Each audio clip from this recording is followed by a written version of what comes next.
Alatsinainy faharoa amby roapolo ny volana oktobra taona 2024 ampifaliana tomboky lasy tomboky vavy no iarabakanao amin'ity alina ity tonga soa ato anatin'ny fotoanany fampalalam-bavao manasanao ampitiavana ny tenako anjoy amin'ny antsipriany ny matoam-bavao izay atolotranao amin'izao fotoana izao eo amin'ny pejiny politika avy hatrany manoloana ny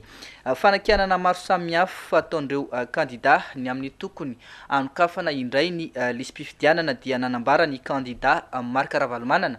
fa na misy aza ny lesoka izay hita dia tokony tsy maintsy atrehana ny fifidianana manoloana kosa indray ny olana mety hitranga ateraky ny valim-pifidianana na ny voka-pifidianana dia nambarany fa misy ny vokatra azo leferina fa misy ihany koa ny tokony tsy maintsy andraisana fepetra izay efa napetraka feno eo ampelantanandreo mpikarakara izany zotra ampifidianana izany lanitra Randrianjafy no mitatitra ny Antsipriany Makasika izay. Tsy vitsy amin'ireo mpanao politika fa indrindra ireo kandida sasatsasany no mitaky ny anokafana indray ny lisy-pifidianana amin'izao tapabolana mialohan'ny fifidianana izao no ireo olana maro samihafa. Raha nanontaniana makasika izany kosa ny kandida Marc Ravalomanana nandritra mivalany resaka ny fanaovany tamin'ny mpanao gazety androany dia nilaza fa na misy aza ireo lesoka maro dia tsy maintsy irosona izany raha te hanarina ny firenena. Makasika ny voka-pifidianana kosa dia nanambara izy fa misy ny vokatra azo leferina ary misy kosa ny tokony andraisana fepetra izay efa napetraka amin'ireo mpanara-maso. Raha antsika mahita tsara fa ireny sokafana indray dia mihemotra ny fifidianana izay tsy fanaraka amin'ny constitution zay. Raha izao vao sokafana efa roa herinaratra izy dia tokana izy. Dia manaiky an'izay ve mahazo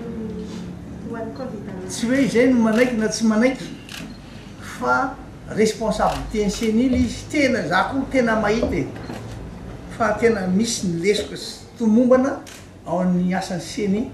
satria za mandeha reny zao dia tena mahita misy hoe misy olona maromaro anatin'le ankonana dia vitsy ihany no roa na telo ao amin'ny 5 izy no ao fa sasany tsy ao fa ataonao moa fa dia io zany zao misy dia efa tonga teo koa moa zany no efo nanamarina dia laza ny heviny hoe misy ihany ny bobolona sanazany fa dia fa io aloha zany eoko etrehana zay fifidianana ho avy eo rehefa andeha ny fifidianana dia mba misy fetrany ihany hoe ty azo leferina ty azo ekeny fa raha misy kosa tena hoe tena mihoatra misy fefiny foana mihoatra amin'ny fefiny ary io ke izy zay nandefasan'ireo le observateur tonga etreo anamarina sy andinika azy aza adinireo. Fa tsy ekena ny fanatanterahana ny fifidianana amina lisy-pifidianana feno osika hoy kosa ny fanambarana nataon'ny vondrona kandida izay tsy nafeny fepetra tamin'ny filantsako fidinina milaza ny manohana ny fifanarahana politika vaovao izay nosoniavin'ireo kandida misy 520 teny nanisanany zoma lasa teo ihany koa ity vondrona kandida tsy afaka hifaninana amin'ny fifidianana ity arao ny Antsipriany Makasika izay. Mba ho tombontsoa ambony firenena isorohana ny zava-doza mety hitranga aorian'ny fifidianana dia takina hoy ny vondron'ny kandida tsy afaka hifaninana amin'izao fifidianana izao ny tsy rotorotona ka hanatanterana ny fifidianana aloha raha tsy voadio ny lisy-pifidianana sy ny birao fandatsaham-bato araka ny fanambarana nataon'izy ireo teny Antaninarenina androany. Tsy manaiky zahay io lisy-pifidianana hosoka io raha io ny irosona fifidianana tsy maintsy diovina io lisy-pifidianana feno hosoka na ny bureau de vote fantôme tsy ekenay ary tsy matoky tsony ny HCC izahay folo mianadahy efa hita ny natao anay tamin'ireny famoahana ny anaranay ao anaty miezipito za zao mbola hita koa fa maloto ny lisy-pifidianana nefa tsy miteny zareo sy tonga teo akory zareo rehefa niaona ny candidat enambrôpolo zay nanao soniany zany accord politique zany ny président ny ACC tsy tazana teo ny filohan'ny lehibe ny gouvernemanta Andriamatoa Tsay Christian tsy tonga teo inona zany ty firenena ty dikan'izay lasa zavatra kitoatoany hoeto ka noho zany dia takinay koa ny fananganana ny cour électoral spécial manentana izahay ary manohana tsisy fepetra ny fanatanterahana ny conférence souveraine zay atao atoato inona ny mahatonga anay manohana tsisy fepetra maloto ny tontolo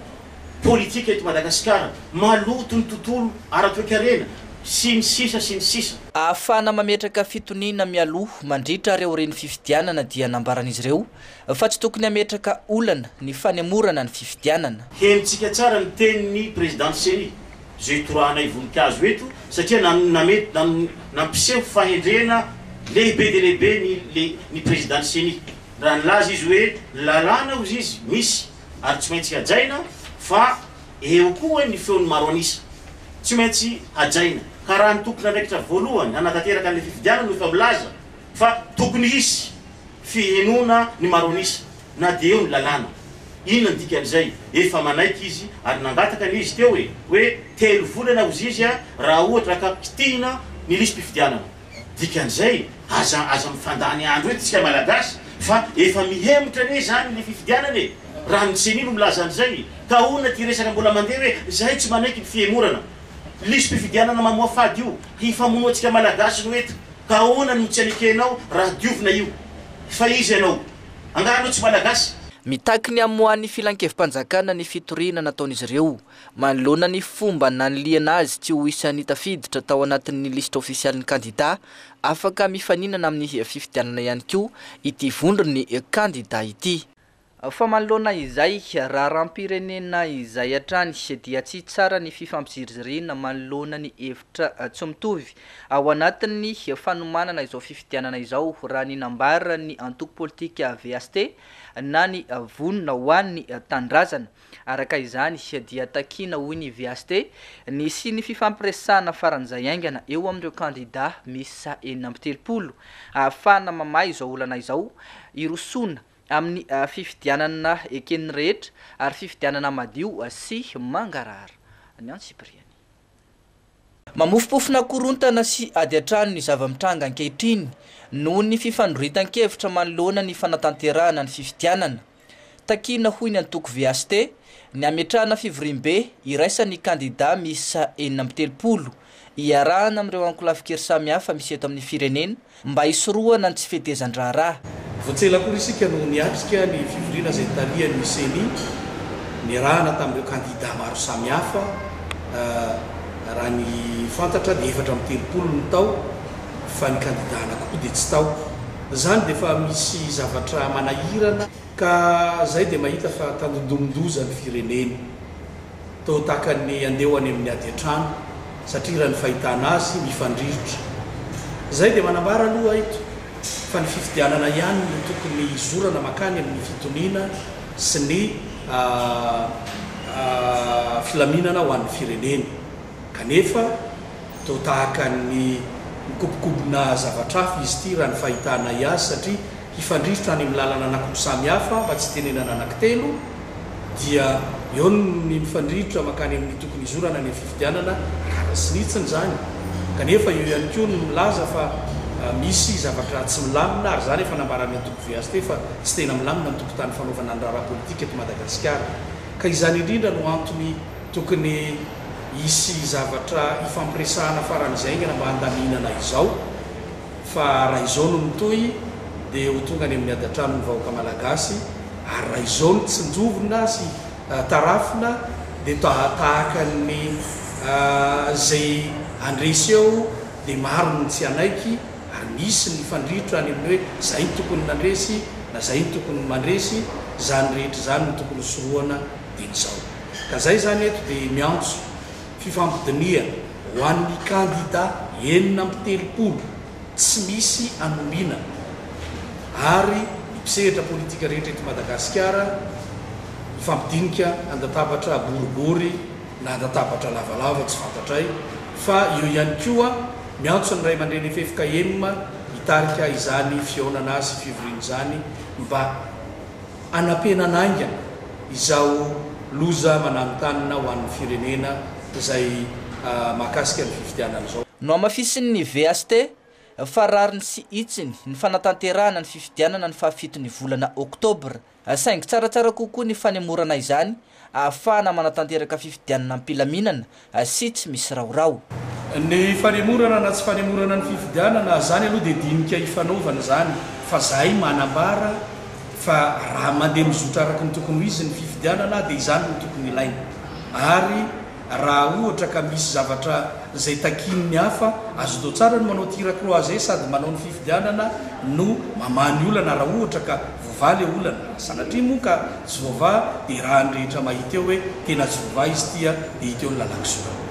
fa mbola hijanona ao anatin'izay raharam-pirenena izay hatrany isika ao anatin'ity vaovao manaraka ity tsy mandry andro tsy mandry alina ireo kandida maro anisa tsy manaiky ny tsy fetezana misy amin'ny fanomanana izao fifidianana izao mikaroka ny paikady ahafahana mametraka fifidianana tena madio sy mangarahara toy ny fanampahan-kevitra noraisin'izy ireo teny nanisanany zoma alina teo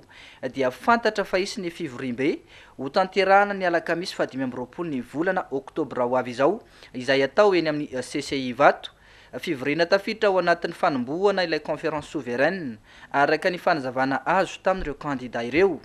nasaina mba handray anjara amin'ity fivorina ity avokoa ireo filohana androm-panjakana sy tompon'andraikitra ambony maro samihafa eto amin'ny firenena isan'izany ny filohampanjakana mpisolo-toerana ny prime ministre sy ny mpikambany gouvernemanta maro samihafa ny filohany HCC ny CENI ny Samifine ny Bianco ary ireo kandida ho filoham-pirenena misa 430 nasaina manokana ihany koa ireo antoko politika rehetra mijoro ara-dalàna eo anivony ministerany aditany ary ireo fikambanana sy fiarahamonim-pirenena rehetra misehatra amin'ny resaka fifidianana sy ny zoma olona nasaina manokana hitarika izany fivorimbe izany ihany koa ny ray aman-dreny ara-panahy eo anivony FFKM lafomba voafa mihitsy kosa indray hiala eo amin'ny Barea de Madagascar ihany koa i Voavy Paulin raha toka ampiarin'ny fédération malagasy ny baolina kitra ny fanesorana ny fanevima sy lalaina na ibolida araka ny resaka nataonyity ekipa nataonyity mpilalao eo anivony ekipa pirenena malagasy ity androany nambarany fa tsy marina ny filazana fa naivava tamin'ireo tompon'andraikitra misahana ny baolina kitra eto amintsika ifanevima mahakasika ny fizarana ny prime izay nomeny fitondram-panjakana azy ireo tamin'ny herinandro ambony teo tompotiana Sarano mitondra ny Antsipriany mahakasika izay fanasoketana natao an'ny fanevahima sy lalaina tamin'ny filazana fa naivava tamin'ny tompon'andraikitra teo anivon'ny fédération malagasy ny baolina kitra mahakasika ny fizarana ny vola prime azony Barea tamin'ny fitondram-panjakana izy ireo lareo ho Voavy Paulin fanaratsiana ary lainga avokoa na hely tamin'ny resaka iny ka raha toka ampiarin'ny fédération malagasy ny baolina kitra ny fanalana ny fanevahima sy lalaina ao anatin'ny ekipa pirenena malagasy dia hiala tsy ao anatin'ny ekipa ny Barea ihany koa i Voavy Paulin ary tsy handray anjara ao anatin'ny lalaokanina 2019 izay nahatafita ny ekipa pirenetsika mampalahelo ty trango ty raha toka hiala tsy ho ao anatin'ny ekipa pirenena malagasy avokoa ireo mpilalao isantsangany sy reren'ny malagasy ireo zao mantsy ny malagasy vao hiakatra amin'ny kanina tao anatin'ny taona maro be ary nahatongavana amin'izany dia noho ireo mpilalao ireo everina arak'izany fa handray fanapa-kevitra mitsinjo ny fiarovana ny voninahim-pirenena ny fédération malagasy ny baolina lavalava manoloana ity tranga ity fa iverenantsika kely ny vaovaon'ny politika amin'ity vaovao manaraka ity namoaka fanambarana ireo ray aman-dreny tao amin'ny renivohitry Fianaratsoa ny sabotsy 20 ny volana oktobra lasa teo mba mitsorany tompon'andraikitra sy ny manampahefana voakasika n'Andriamatoa Petra Kotoniaina izay nosambony mpitandro ny filaminana tamin'io andro ny asabotsy io ihany tompotiana Sarano mitatitra makasika izay eo amin'ny sariny TNTV Fianaratsoa manoloana ny fisamborana n'Andriamatoa Petra Kotoniaina tamin'ny talata 10 oktobra lasa teo iny dia namoaka fanambarana manameloka ny fampidirana amponja azy ireo ray aman-dreny eto Fianarantsoa ary mitaky ny famoahana azy ihany koa araka izao fanambarana izao fanambarana izay ray aman-dreny eto Fianarantsoa dia manameloka ny fampidirana amponja ny zanakay Petra Kotoniaina noho ny hevitra politika tsy mitovy sy ny fahasahina milaza ny fahamarinana iarovana ny tombotsoa iombonana eto amin'ny firenena izay raha manana koa mitaky ny famoahana azy zahay satria manamaritra fa toa lasa fahazarana ny mampiditra amponja ny zanaky ny faritra Betsileo izay niseho fa nisesy tato ato fa nahoana ny zanaky ny faritra irery any no tratran'izany nefa nietsika iraisan'ny rehetra raisinay ho toy ny famoretana sy fanampainam-bava izany fanganodravatra izany. Manao antsoavo amin'ny mpitondra manam-pahefana amoaka azy faran'izay aingana ary tsy misy fepetra. Manao antsoavo ihany koa amin'ny zanaky ny faritra Betsileo rehetra tsy hipotovato zinera ka samy andray andraikitra tandrisy azy avy satria mila ny fijoroany zanaky ny faritra i Madagasikara tandrazatsika. Hijoro hatrany izahay iray aman-dreny amin'ny fiarovana ny fahamarinana. Natao tety Fianaratsoa ny 20 Oktobra 2024. Nanao soni izany maopera Razafitoa Zaza Gervais, Andriamatoa Razafindranjia tsy maniry Dieudonné Michel sy Dr Alain Mampiarivelo ary ireo ray aman-dreny eto Fianarantsoa. Fatontosa tamin'ny antsakany sy andavany omaly tetsy amin'ny kianja Beny Mamasina ny famaranana ny fankalazana ny 15 taona ny FJKM sy ny 200 taona ny LMS teto Madagasikara. Ankoatra ny fitoam-bavaka lehibe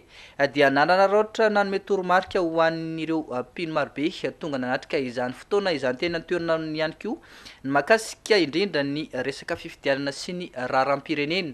ny filohan'ny FJKM. Lanitra Randrianjafy no mitatitra ny antsipiriany makasika izay.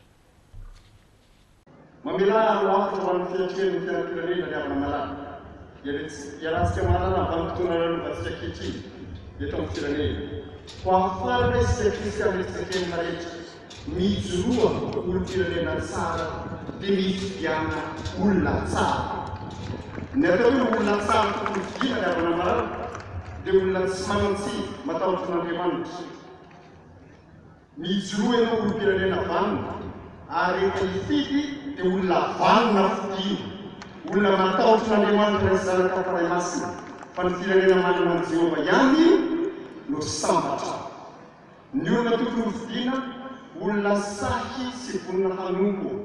Mijoroa ianao olom-pirenena vonina hanompo ary rehefa hifidy mifidiana olona tsy miavona,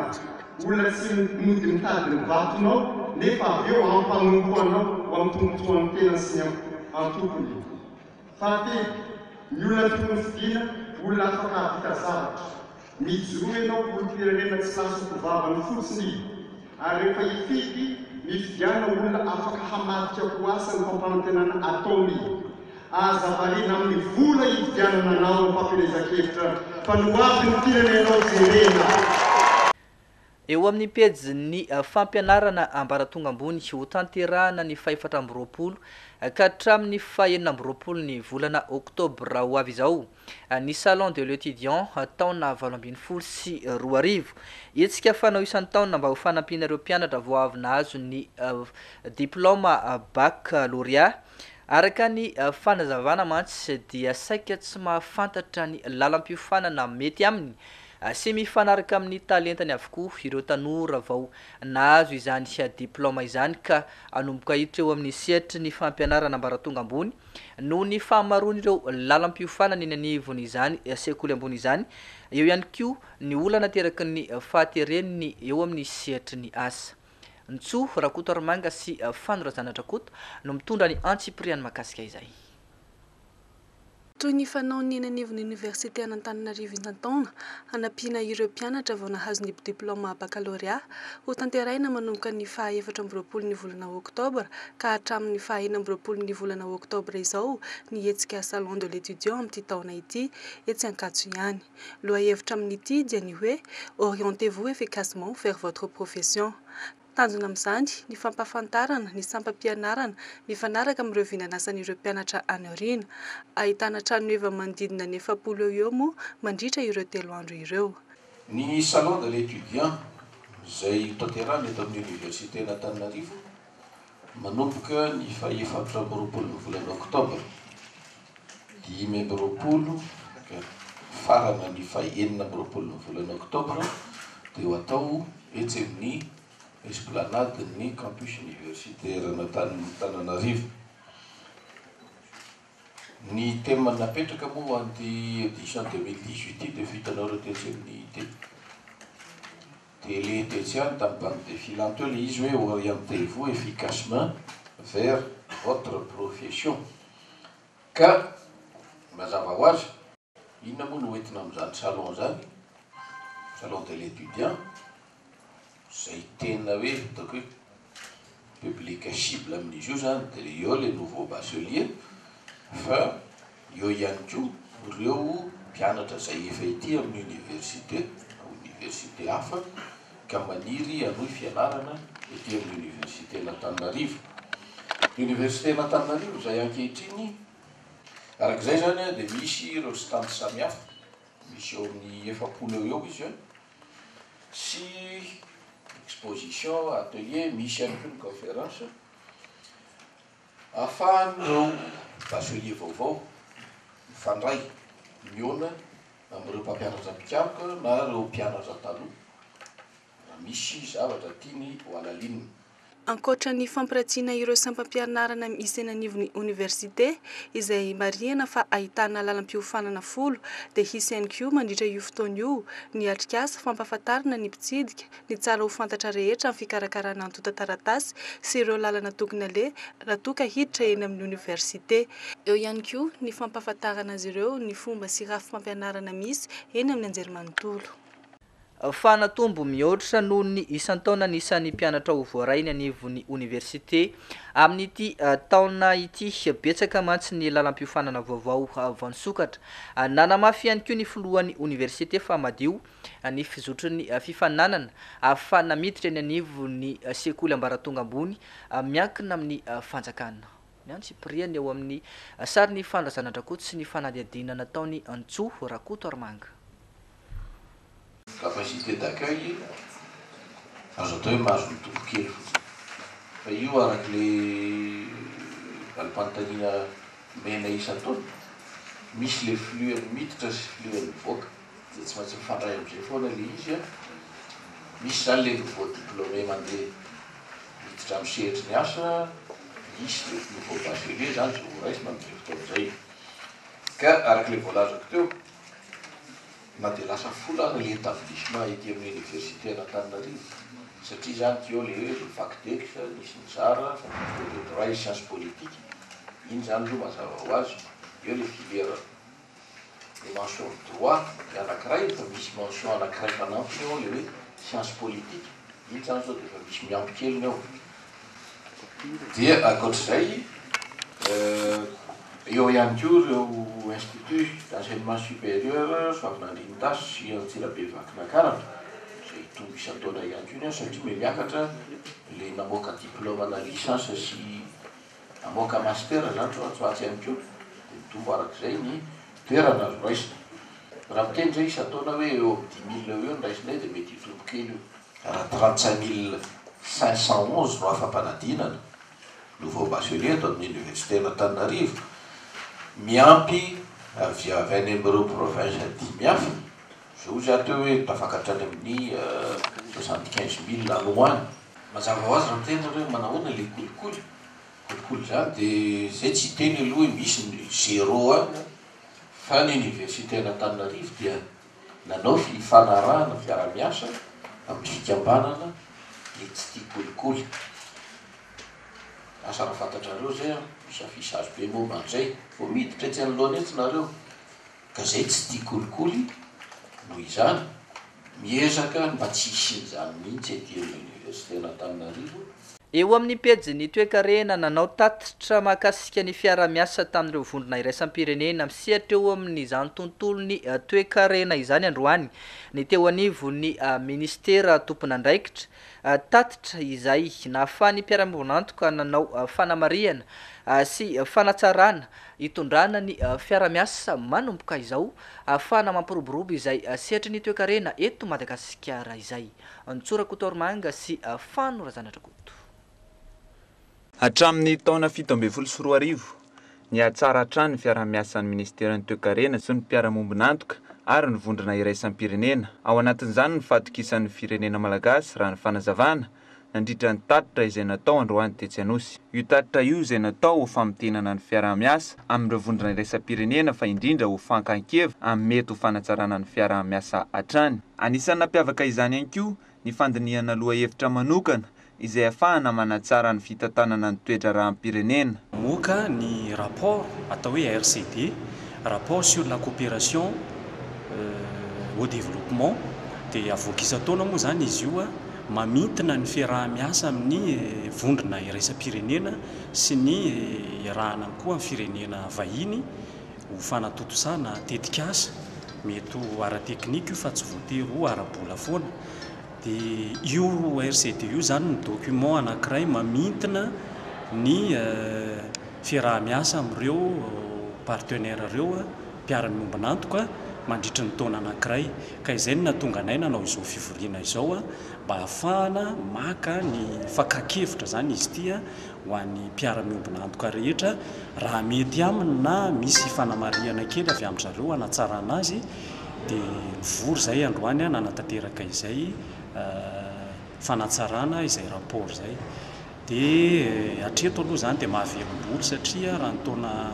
2017 manokana no asiateny dia ny atsara hatrany ny fiaraha-miasa amin'ireo mpiara-miombina antoka ireo raha tsy teny afa-tsy ny atao hoe